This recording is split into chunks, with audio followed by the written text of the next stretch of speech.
Bonjour, soyez les bienvenus dans Style Me Up. Pour tout savoir des nouvelles tendances, de la mode et du luxe au masculin, c'est ici que ça se passe.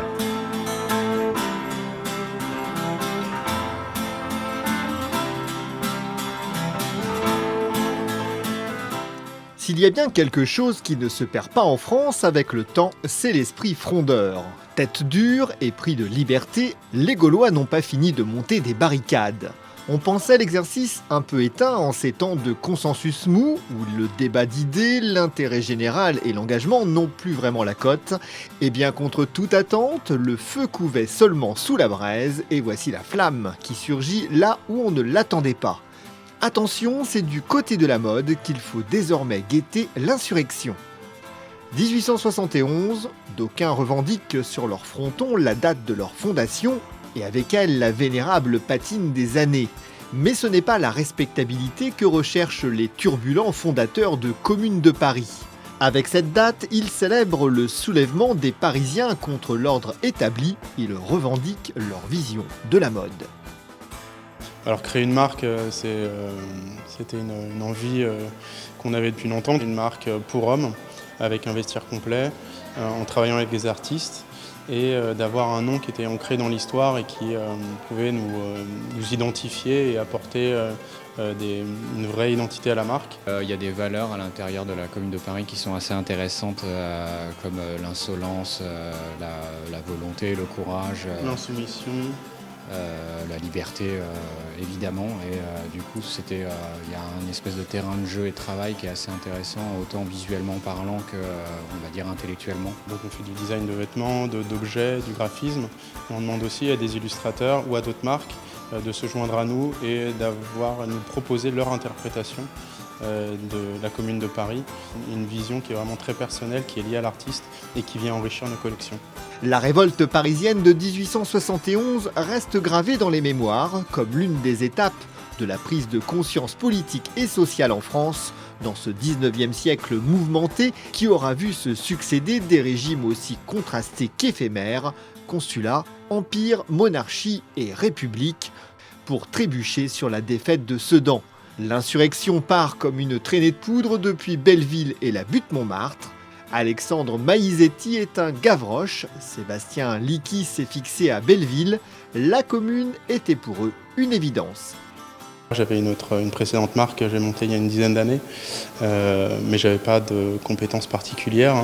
J'ai commencé par faire des t-shirts imprimés et chemin faisant, on a fait accroître nos collections, nos gammes, et donc j'ai appris un peu sur le tas. Et donc avec Commune de Paris, en montant Commune de Paris, j'avais quand même un bagage technique suffisant pour monter des collections aussi variées que celles qu'on fait maintenant. Sébastien avait plus une vision très graphique et artistique aussi, puisqu'il a été directeur artistique puis directeur de création. Donc il a vraiment un œil aiguisé au niveau esthétique, donc plutôt graphique, mais qui peut s'appliquer évidemment au textile, puisque on conçoit le vêtement aussi comme un objet graphique dans sa construction et dans les illustrations qu'on peut y appliquer, dans les imprimés par exemple, ou dans les broderies. Donc il y a vraiment un côté très graphique, et donc on peut passer assez facilement de l'un à l'autre. Vestiaire à la fois simple et bourré de détails et de clins d'œil, des accessoires, des objets décoratifs, les deux compères repoussent saison après saison la ligne de front.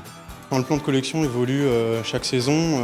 Comme on fait un vestiaire complet, on fait chaque saison des chemises, des pulls, des vestes, des blousons, des pantalons. Donc on fait un peu de tout.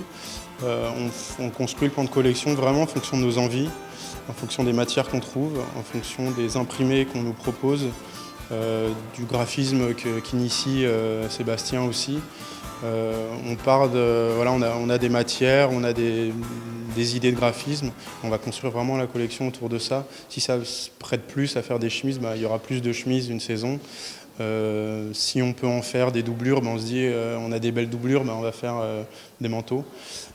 Après, il y a des impératifs commerciaux et donc on sait qu'on va devoir faire des vestes, des blousons à un minimum. Mais voilà, après, les quantités de types de vêtements par catégorie évoluent en fonction aussi de la création de notre volonté.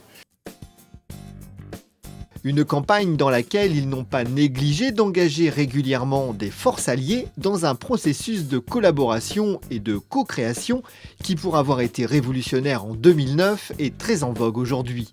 Le tout bien sûr dans le respect de l'imagerie qui a fait le succès de la marque.